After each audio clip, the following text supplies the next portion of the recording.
Playing the silence. In a decade of teaching professional players, many with severe playing injuries, the topic of silence and rest has come up surprisingly frequently. So much so, actually, that it's emerged as a major issue for many players. And people are bringing the simplest, most delicate passages as sources of problems and causes of pain, saying, "I can't play the rests," and describing these moments as being terrifying, whether it be due to the loss of control over the bow and the tone, result of the pain being caused, or both. There's actually a very specific toolbox of technique that allows us to express the full musical value of silence in all its forms while in complete technical control with physical ease and full expressive freedom.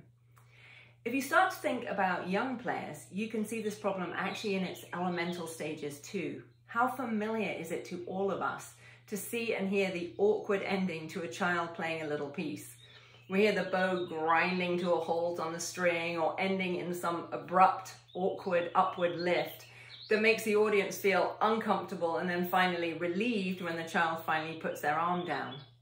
Or the awkward arm motion during a fermata of an intermediate student at a moment that should clearly be of maximum musical poignancy. We all know what it's like to be that audience member and recognize that experience, but we probably also know it firsthand as the player on the stage. So silence is there to serve a particular musical purpose. It's a vital part of the musical palette. We therefore need to learn to sculpt and color silence the same way we do tone. If we're going to sculpt silence, we need to realize that it is the negative of sound. It has a shape that is being created at its beginning by the end of one sound, and a shape at its end that is created by the beginning of the next sound, like the negative of a photograph. We need to know, therefore, how we are going to enter the silence and how we're going to exit the silence if we're going to start sculpting it.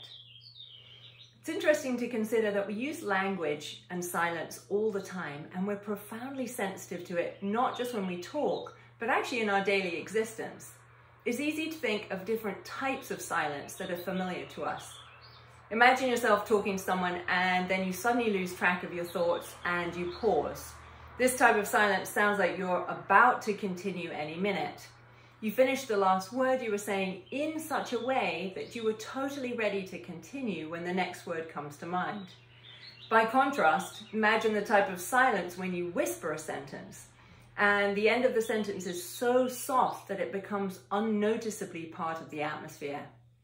There may be a delicate closure to what you just said, or there may be intense expectation of what is to come.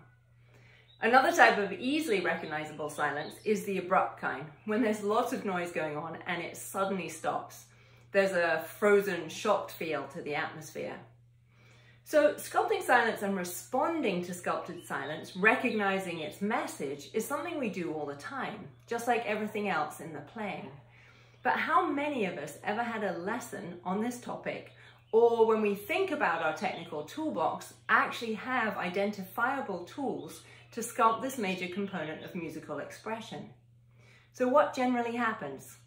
Well, we don't really sculpt them. We fall into these moments like holes in the road and wonder why we're off track both musically and technically all of a sudden. But if silence serves such a unique musical purpose, it makes sense that it requires a particular set of tools to create and communicate its wide array of meanings. So rests are in the staccato family. Most of us have a problematic sense of staccato. We just think short. But if we turn our thinking around, we realize that there is legato in sound or effect, and there's physical legato.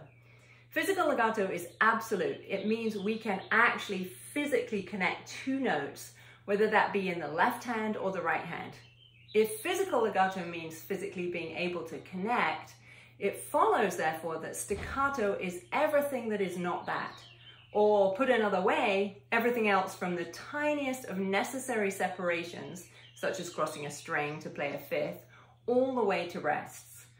Staccato is a huge spectrum of not physically glued together notes, and rests are rather like blown up versions of staccato and are therefore also on the staccato spectrum.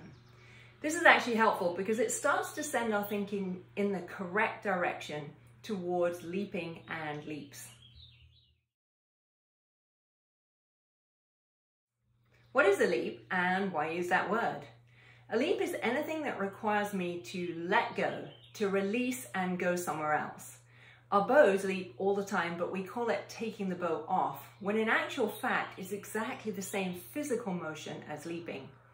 We normally think of leaping with our legs, but leaping just refers to sending yourself from one place to another with momentum, energy, and propulsion. As always, the answers to our technical issues lie in our everyday activities. We know that however refined and specialized our technical movements may become on the instrument, they have to have their logic in the way our bodies work in daily life. Otherwise, we're employing alien movements in our playing, which really is a slippery downward slope. So think about jumping over a stream while being on a walk. What happens? Well, first you have to see the other side. If the other side of the stream was for some reason invisible to you, you would be very, very nervous about trying to jump over it. Secondly, you have to decide when to jump. If you hesitate, you will probably not make it. There is a prep go moment. You aim, bend your knees, and off you go. Thirdly, you can wait before you make the leap, or you can wait once you've arrived, but you can't wait mid-leap. You can't change your mind in the middle of that jump. Fourthly, you can't change the speed of your jump and decide to jump slowly. You can certainly walk up to the stream any speed you like, and once on the other side, you can continue any speed you like there also. You could tiptoe, run, amble, dance, whatever you want. But the leap itself is basically uniform due to the laws of propulsion, momentum, and gravity. This all sounds obvious, indeed it is obvious, but what our tendencies are on the instrument tend to get us into trouble. What do we tend to do? Well, the first thing is that we don't realize that sculpting rest is a two-note or two-moment activity, a leap-off plus an arrival, and therefore we miss the leap-off moment.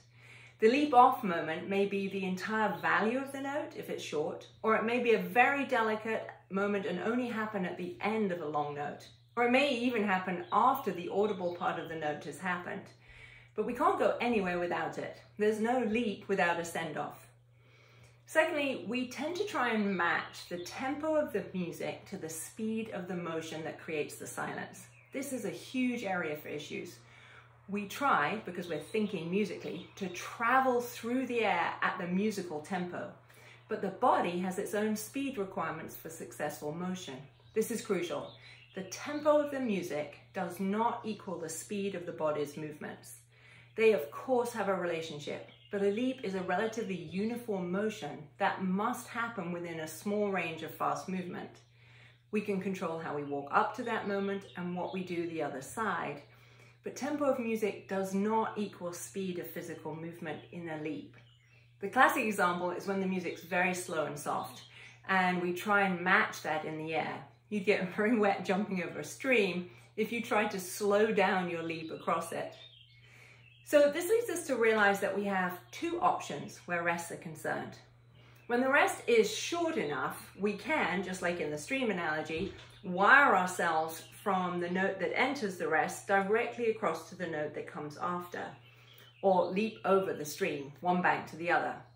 But if the rest is longer, we need to wait somewhere, and waiting in the air is not an option. We have to complete the leap by leaping into the silence, where we can complete the physical motion, and then leap out again to start afresh. We'll look at both scenarios. The body very quickly learns to select the right one, and as there are only two options, if one feels bad, you can quickly reorganize and use the other one. It's important to add here that this topic of making sculpting rest and silence can't be addressed without using bow shaping. There is a video just on that topic which explains the principles of bow shaping and shaping rules. But in all the examples we're going to look at, the bow shaping has been put in with the assumption that shaping is understood. So there are no explanations as to the shaping in this set of videos. So let's get straight into some examples.